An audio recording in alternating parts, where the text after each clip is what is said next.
스바냐서를 생각하려고 합니다. 아마도 스바냐서를 생각하면 가장 먼저 떠오르는 것이 이 스바냐서 3장 17절 말씀이 아닌가 한데요. 혹 그 말씀 기억을 하세요? 우리 한번 같이 그 말씀을 읽었으면 하는데요.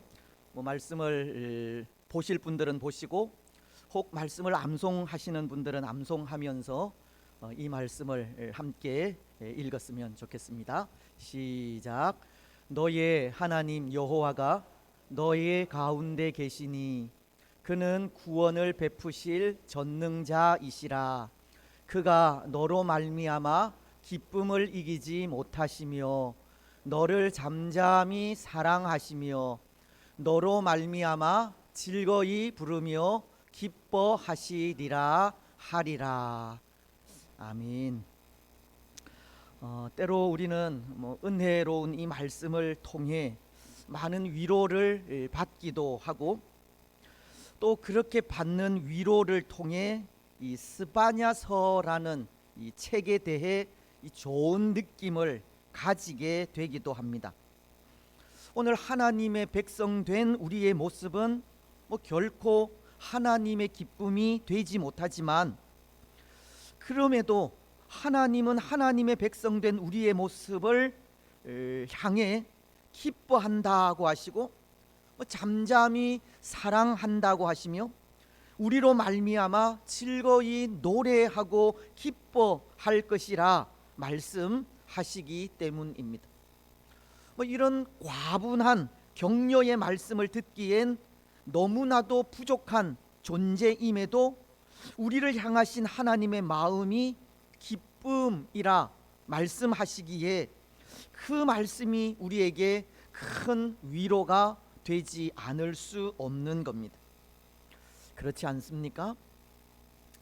하지만 사실 이 스바냐서는 그렇게 우리 마음을 위로하거나 좋은 느낌만을 주는 책은 아닙니다.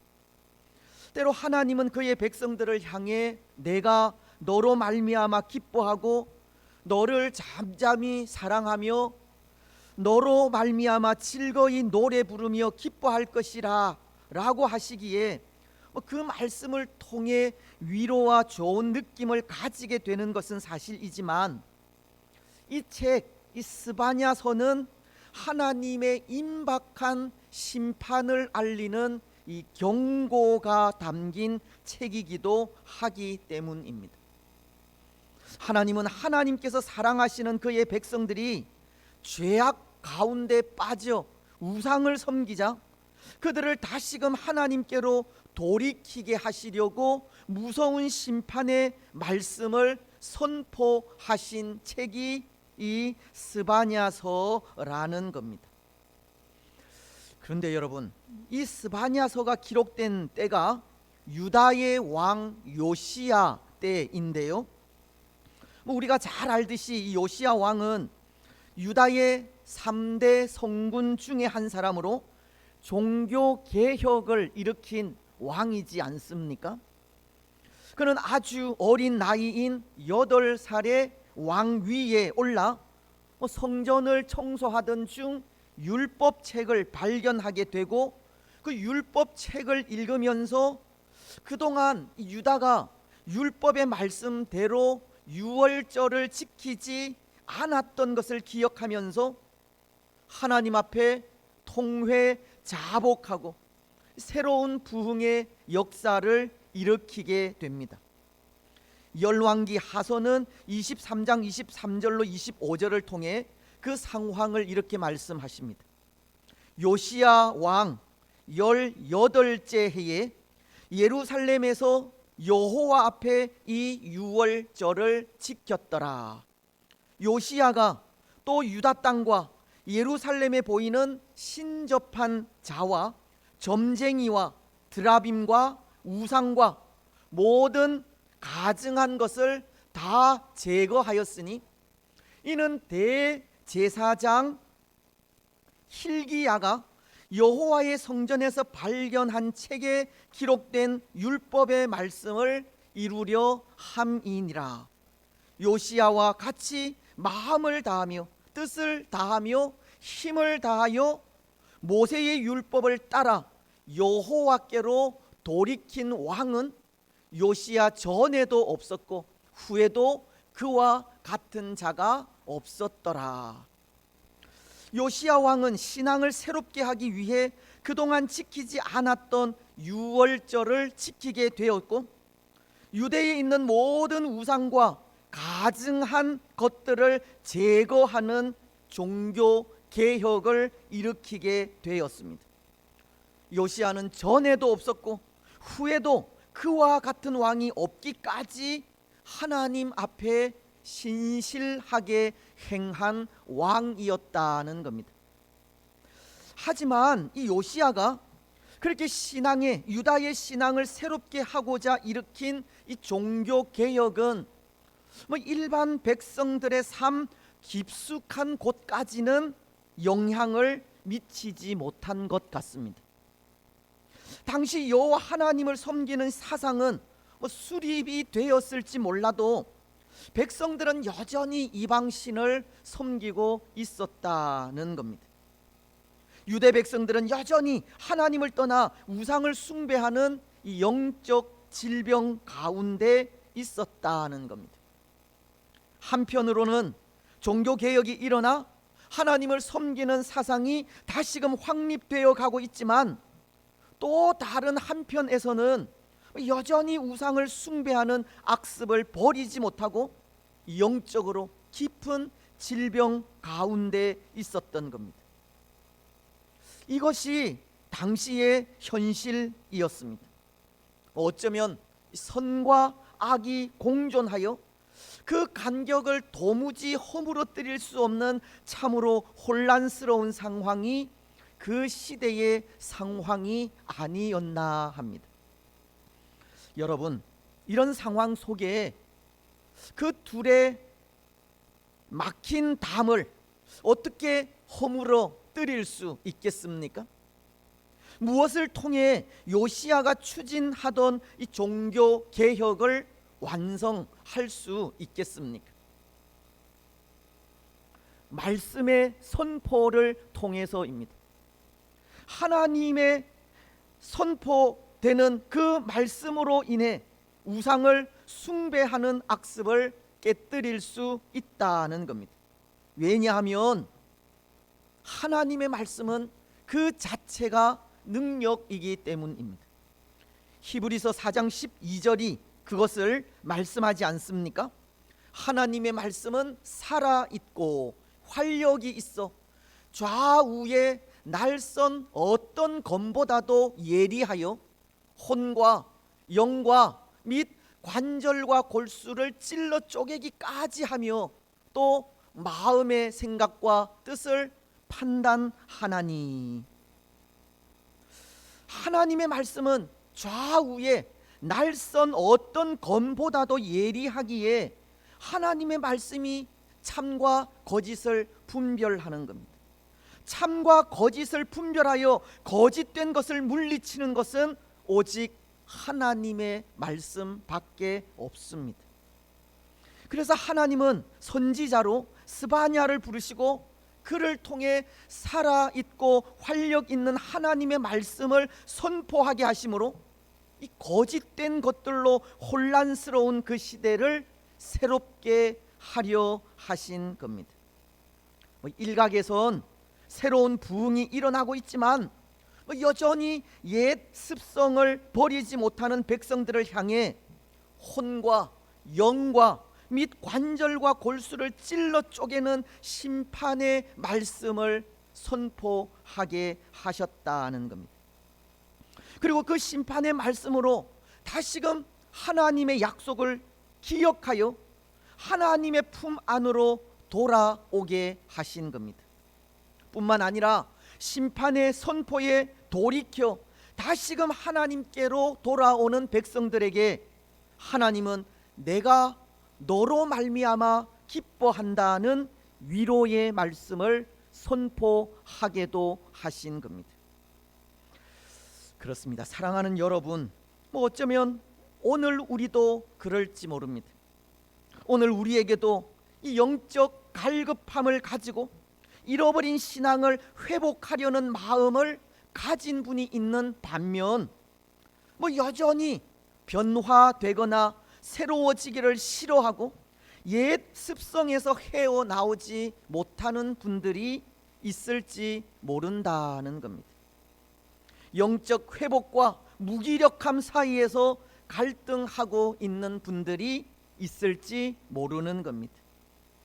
오늘 유다 백성들 중에는 그들이 버리지 못하는 우상 숭배 때문에 영적인 질병 가운데 있는 모습도 있지만 그 가운데 요시야 왕의 개혁으로 이 부흥의 열망을 가진 사람들도 있었던 것처럼 오늘날에도 한편에서는 성령의 은혜를 사모하고 부흥의 열망을 지닌 사람들이 있는 반면 또 한편에서는 너무나도 태평스럽게 신앙의 삶을 살고 갈급함도 없이 현실에 안주하려는 잘못된 신앙의 모습도 있다는 겁니다. 여러분, 오늘 우리는 이 둘 중 어디에 속하는 것 같습니까? 혹 오늘 우리는 갈급함이나 신앙의 회복 없이 편안하게 신앙생활을 하려는 편에 속한 것 같지는 않습니까? 우리가 원하는 것만 얻으려 하고 고난 없는 삶을 살기를 원하며 편안하기만을 원하고 있지는 않습니까? 만약 오늘 우리가 그렇게 편안하게 신앙의 삶을 살려 하고 하나님을 향한 갈급함도 이 회복의 필요성도 느끼지 못하고 있다면 그것은 유다 백성들과도 똑같은 모습인 것입니다. 영적 질병 가운데 있다는 겁니다. 그래서 하나님은 그런 유다 백성들에게 심판의 말씀을 선포하여 돌이키게 하셨듯이 오늘 우리에게도 심판의 말씀이 선포되어야 하는 겁니다. 그 임박한 심판의 말씀을 통해 유다를 다시금 하나님께로 돌이키게 하시듯 오늘 우리도 심판의 말씀을 통해 다시금 하나님께로 돌이켜야 합니다. 여러분, 그래서 오늘 1절 말씀을 다시 보십시오. 하나님은 좌우의 날선 검보다도 예리한 하나님의 말씀이 필요한 시대에 스바냐를 불러 선지자로 세우시고 있습니다. 1절 상반절입니다. 아몬의 아들 유다 왕 요시야의 시대에 스바냐에게 임한 여호와의 말씀이라. 하나님은 요시야가 다스리던 시대 스바냐를 불러 그 입에 여호와 하나님의 말씀을 주신 겁니다. 그런데 여기 이 스바냐에게 여호와의 말씀이 임하였다는 것은 단순히 스바냐가 하나님의 말씀을 전달하는 전달자라는 것을 말하는 것이 아닙니다.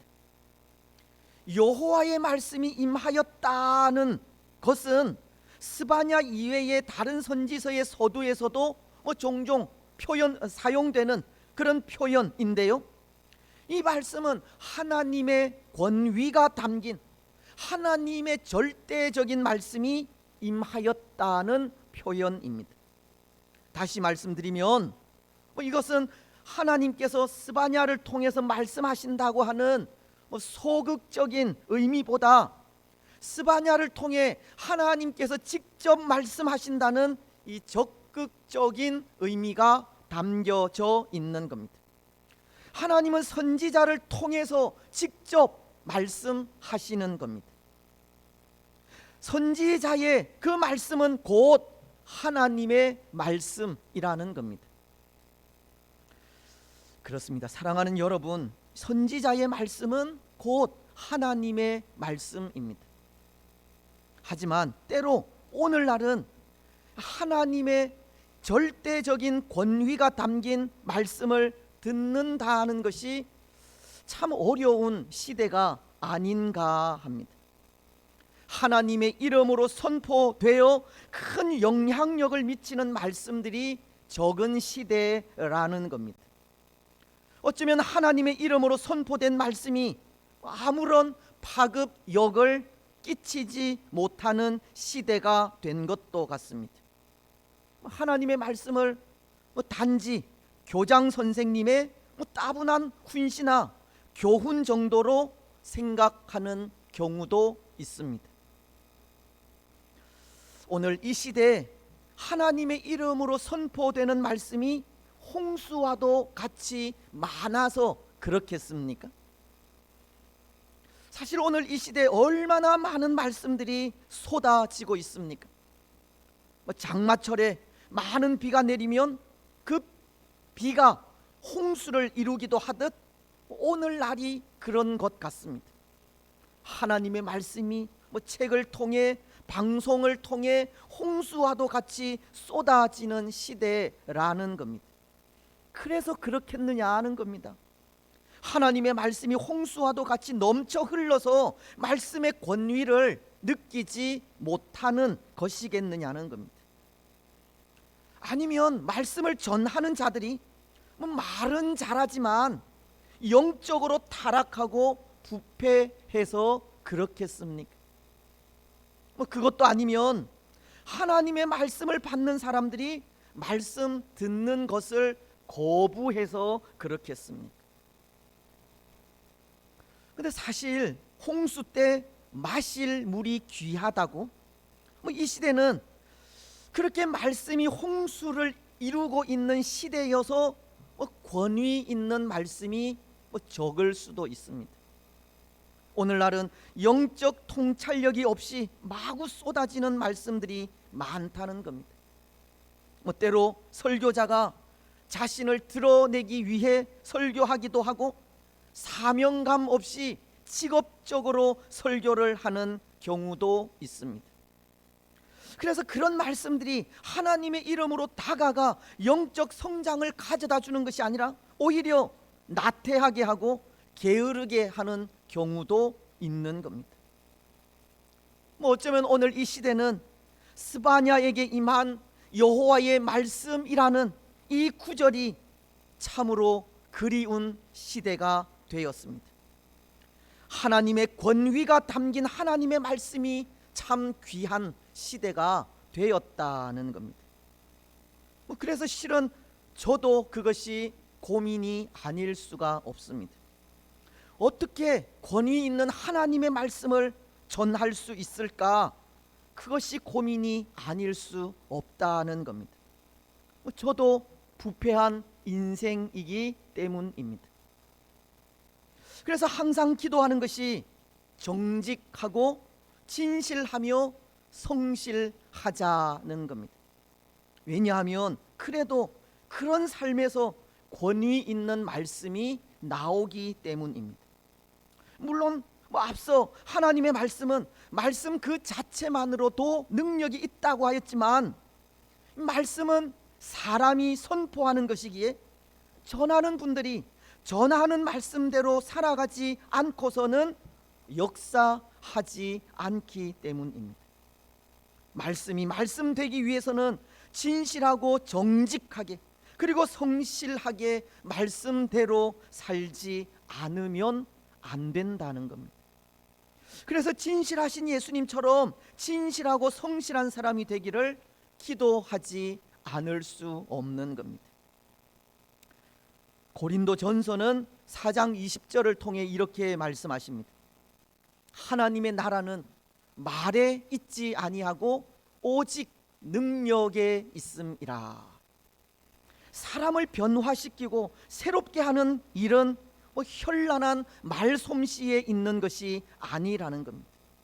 우리를 위해 십자가에 달리신 예수 그리스도께 있다는 겁니다. 다른 말로 하면 예수 그리스도께 붙들린 삶에 구원하는 힘과 능력이 있다는 겁니다. 그렇습니다. 사랑하는 여러분, 오늘 우리는 이것을 위해 기도해 주시기를 바랍니다. 저를 비롯한 우리 교회 사역자들, 그리고 이 땅의 모든 사역자들이 능력 있는 예수 그리스도께 붙들린 삶을 살아갈 수 있도록 기도해 주시기 바랍니다. 하나님 앞에 진실하고 성실하며 정직하기를 기도해 주시기 바랍니다. 그래서 선포되는 모든 말씀들이 하나님의 권위가 담긴 말씀이 될 수 있도록 기도해 주시기를 바랍니다. 뿐만 아니라 오늘 말씀을 듣는 우리에게도 이 선포되는 말씀을 통해 하나님께서 찾아오셔서 깨우치시는 권위 있는 말씀이 되기를 기도하시기 바랍니다. 그래서 그 권위 있는 하나님의 말씀을 통해 삶이 변화되고 새로운 역사가 일어나게 되기를 바랍니다. 이제 또 하나, 오늘 우리는 이 책의 저자인 이 스바냐 선지자의 이름을 통해서도 한 가지 생각할 수 있는 것이 있는데요. 하나님은 선지자인 스바냐를 통해서 예언의 말씀을 하시기까지 그 이름과도 연관이 있다 생각하기 때문입니다. 여기 스바냐라고 하는 이름의 뜻은 여호와께서 그를 감추셨다는 의미입니다. 여호와께서 스바냐 선지자를 감추셨다는 건데요. 여러분, 하나님께서 스바냐 선지자를 감추셨다면 왜, 무엇 때문에 감추게 되었겠습니까? 또 하나님께서 감추신 이 스바냐 선지자를 통해 무엇을 전하고자 하시겠습니까? 아마도 여기 하나님께서 스바냐를 감추신 것은 임박한 심판 속에 감추신 것을 말하는 것이라 생각합니다. 또 그것을 통해 하나님은 하나님께서 사랑하시는 자들, 그의 기뻐하시는 자들을 심판 가운데서 숨기시고 보호하시겠다는 것을 전하기 위한 것이 아닌가 합니다. 즉, 이 말은 하나님께서 스바냐에게 임박한 심판의 말씀을 선포하게 하신 것은 비록 유다 백성들은 그들의 죄로 심판을 받게 되지만 그 심판 가운데 하나님께로 돌아오는 자들, 하나님께서 기뻐하시는 자들을 건져서 구원하시겠다는 의미가 담겨져 있다는 겁니다. 다시 말씀을 드리면 오늘 예수님을 나의 구원자로 믿고 고백하는 자들은 마지막 심판 속에서도 하나님의 감추심으로 인해 보호를 받을 수 있다는 겁니다. 요한계시록은 20장 6절을 통해 이렇게 말씀하십니다. 이 첫째 부활에 참여하는 자들은 복이 있고 거룩하도다. 둘째 사망이 그들을 다스리는 권세가 없고 도리어 그들이 하나님과 그리스도의 제사장이 되어 1000년 동안 그리스도와 더불어 왕 노릇하리라. 예수를 그리스도로 믿고 고백하며 시인하는 자들을 하나님은 둘째 사망, 즉 영원한 죽음으로부터 보호하시고 그리스도와 더불어 영원토록 왕 노릇하게 될 것을 말씀하시는 겁니다. 그렇습니다. 사랑하는 여러분, 하나님은 예수 그리스도의 사람들을 환난 속에서도 감추시고 보호하십니다. 심판을 선포하는 말씀을 듣고 돌이켜 다시금 하나님께로 돌아오기만 하면 영원한 생명을 누리게 됩니다. 오늘 우리가 영적 갈급함을 가지고 잃어버린 신앙을 다시금 회복하면 하나님의 기뻐하심을 받을 수 있다는 겁니다.